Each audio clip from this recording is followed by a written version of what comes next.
Shri Shyam driving academy Behror में भी driver trade test और maintenance all driver vacancy Delhi police, CISF, SSB, CRPF, ITBP, state police और civil motor driver. जल्दी से जल्दी श्याम ड्राइविंग अकेडमी से संपर्क करें और अपने सपनों को साकार करें। यहाँ एक्सपर्ट फैकल्टी द्वारा ट्रेनिंग दी जाती है।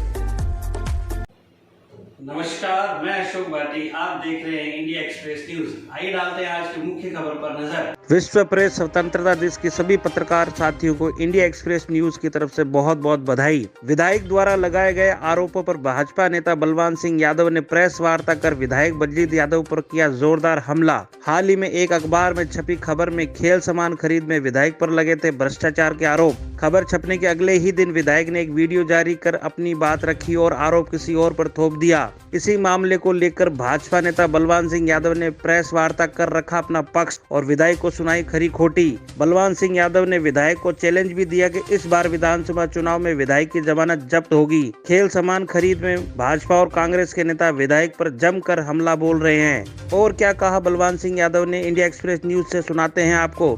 आप देखते रहिए India express news. Bhuvnesh Rohela के साथ अशोक भाटी की रिपोर्ट। बहरोड और नीमराना में तो किसी अधिकारी की हिम्मत ही नहीं, विधायक महोदय आपके खिलाफ बोलना तो बहुत दूर की बात है, आपकी बात को ना कर दे, क्योंकि आपने तो विधायक बनते ही पहले तो टीचरों की कब्जी तोड़ने की बात करी थी, गुरुजनों की, और आपने तो आपके आगे पीछे तो पुलिस प्रशासन एसडीएम, आप आते तैसे चलते जैसे सीएम जा रहा हो, आप आते तैसे चलते जैसे सीएम जा रहा हो, आप आते तैसे चलते जैसे सीएम जा रहा हो। पत्रकार दिवस पर आप सबको बहुत बहुत ढेर सारी शुभकामनाएं। आप सबका इस प्रेस वार्ता में स्वागत है, अभिनंदन है। कल खबर छपी जो अभी मेरे सामने रखी है, मैं मीडिया को धन्यवाद देना चाहता हूं कि आप चौथा स्तंभ हैं। मैंने प्रेस वार्ता इसलिए रखी है कि कल विधायक का एक वीडियो आया है और उसने अपने वीडियो में कहा है कि कार्यकारी एजेंसी पंचायत समिति, उन्होंने ये जो विधायक कोटे से खेल के सामान में जो भ्रष्टाचार की बात आई और उस कार्य की कार्यकारी एजेंसी उन्होंने कहा पंचायत समिति ने बना रखा है, और उसमें ये कहा उन्होंने, मैं इसलिए खुद बोल रहा हूँ, मैं प्रधान का प्रतिनिधि होते हुए इसलिए बोल रहा हूँ कि उन्होंने कहा कि मेरा प्रतिद्वंदी है और बीजेपी की टिकट मांगता है तो फिर मेरे को सीधा कह रहा है, इसलिए मैं वार्ता प्रधान की तरफ से और मैं मेरी तरफ से मैं ये वार्ता रख रहा हूँ आपके साथ। उन्होंने कहा कि टेंडर प्रक्रिया में जब किसी एमएलए कोटे का कोई पैसा पंचायत समिति को कार्यकारी एजेंसी बनाई जाती है तो उसके सामान के क्रय के लिए टेंडर सिस्टम होता है और उसकी एक कमेटी बनती है, और उस कमेटी 5 लोगों की कमेटी बनती है जिसका अध्यक्ष विकास अधिकारी होता है। एक सदस्य उसका टेक्निकल पर्सन होता है, चाहे आईएन बनो या जेईएन में से एक को बनाना होता है, और तीसरा व्यक्ति उसमें अकाउंटेंट होता है, लेखा अधिकारी जो होता है वो कंपलसरी होता है। उसके बाद में 2 सदस्य किसी और को पंचायत समिति विकास अधिकारी ले सकता है। उसमें प्रधान का उस टेंडर प्रक्रिया में कहीं भी कोई रोल नहीं होता है। दूसरा, उन्होंने कहा कि इस कार्य को निरस्त कर देता प्रधान। विधायक महोदय, आप विधायक हो तो आपको इतना समिति विकास अधिकारी ले सकता है, उसमें प्रधान का उस टेंडर प्रक्रिया में कहीं भी कोई रोल नहीं होता। विधायक की अभिशंसा, उसका दिया हुआ कोटे के पैसे को कोई भी पंचायत समिति या प्रधान निरस्त नहीं कर सकता। उसको निरस्त करने का अधिकार उसको स्वयं को होता है, जिसने अभिशंसा की हो वही कर सकता है। और आपने भ्रष्टाचार कैसे किया इसके बारे में पंचायत समिति नीमराना को आपने क्यों बनाया उसके बारे में बताना चाहता हूँ।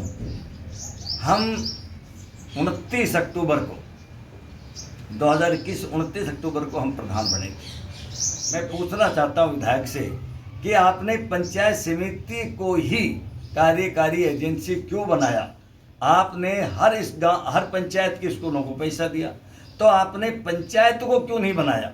क्योंकि पंचायत में टेंडर व्यवस्था सरपंच खोलता है और हर पंचायत में अलग अलग पैसा जाता, तो आप उस पैसे को कलेक्शन नहीं कर सकते थे। और यहाँ का जो टेंडर की व्यवस्था है, यहाँ की उस कमेटी का जो अध्यक्ष होता है वो विकास अधिकारी होता है।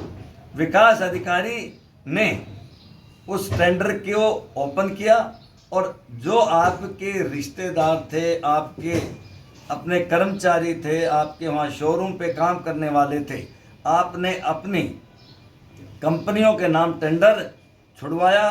क्योंकि अधिकारी, मैं समझता हूँ बहरोड और नीमराना में तो किसी अधिकारी की हिम्मत ही नहीं, विधायक महोदय आपके खिलाफ बोलना तो बहुत दूर की बात है, आपकी बात को ना कर दे। क्योंकि आपने तो विधायक बनते ही पहले तो टीचरों की कब्जे तोड़ने की बात करी थी, गुरुजनों की, और आपने तो आपके आगे पीछे तो पुलिस, प्रशासन, SDM, आप आते तो ऐसे चलते जैसे CM जा रहा हो। तो किसी की हिम्मत है क्या? आपके बड़े प्लानिंग से आपने काम किया कि पंचायत समिति का विकास अधिकारी को आपने दबाव बना के और उससे अपनी चाही एजेंसियों को ये टेंडर करवा दिया। मेरे पास भी लेटर है, ये लेटर है जब मैं संतोष जी प्रधान बनी तो संतोष जी ने लेटर लिखा विकास अधिकारी को, आपको ये लेटर की फोटोकॉपी ले जाना, कि प्रधान पंचायत समिति का मुखिया होता है तो उसको अध्यक्ष क्यों नहीं बनाया। तो इसमें लिखा हुआ है, ये आपके सामने मैं दिखाता हूँ, इसमें उसका जवाब है विकास अधिकारी का। इसमें लिखा हुआ है कि प्रधान का MLA कोटे में या टेंडर व्यवस्था के अंदर कहीं भी उसका अधिकार नहीं होता है, टेंडर प्रक्रिया में यह अधिकार होता है। और इसमें लिखा हुआ है 5 लोगों की सदस्य कमेटी कौन बनती है। जब बाढ़ ही खेत को खाने लगेगी तो उसका रक्षक कौन होगा? जब रक्षक ही भक्षक बन जाएगा तो इस बहरोड का कौन धनी धोरी है? बहरोड का माहौल ऐसा हो गया विधायक महोदय आपके आने के बाद, अब पूरे राजस्थान में आपने बहरोड को बदनाम करने का काम किया है, पूरे राजस्थान बहरोड को बदनाम करने का काम किया है। आप दौड़ लगाते हैं राजस्थान में, इसलिए लगा रहे हैं जब आप गाँव में जाओगे तो गाँव की जनता आपको पीटेगी तो कोई बचाने वाला नहीं मिलेगा एक भी, इसलिए दौड़ लगा रहे कि दौड़ना सीख ले, किसी तरह दौड़ के बच सकता है तो बच जाना, नहीं तेरा बचने का कोई रास्ता नहीं बचा। कभी माँ बेटियों को, माँ बहनों को उल्टा बोलता है, कभी साधु संतों को उल्टा बोलता है। आप कह रहे हो कि बीजेपी का टिकट आरती, बिल्कुल निश्चित रूप से सबसे मजबूत टिकट आरती और मुझे टिकट मिलेगी और तेरे सामने चुनाव लड़ूंगा और गारंटी कहता हूँ तेरी जमानत सबूत करके दिखाऊंगा। मैं चैलेंज के साथ कहता हूँ इस बात को। आपने भ्रष्टाचार की नहीं, आपने शब्दों की भी अति इस बहरोड के अंदर कर दी। आप जैसा विधायक हमने अपने जीवन में देखने की बात तो छोड़ो, सुना नहीं। मैं तो यही कहता हूँ कि 2023 नवंबर के अंदर जो चुनाव होगा उसके अंदर जो आपने बहरोड की जो हालत कर रखी है, चाहे आप रोड की बात ले लें, चाहे युवाओं में भ्रष्टाचार की ले लें, शराब के ठेकों में भ्रष्टाचार की ले लें, हमारे यहाँ इंडस्ट्रीज एरिया नीमराना में है। अब ताज्जुब करोगे, जिस फैक्ट्री में मट्टी आ रही है ना, वहाँ डंपर और ट्रैक्टर लग रहे हैं, उनका भी कमीशन विधायक महोदय तक पहुँचता है।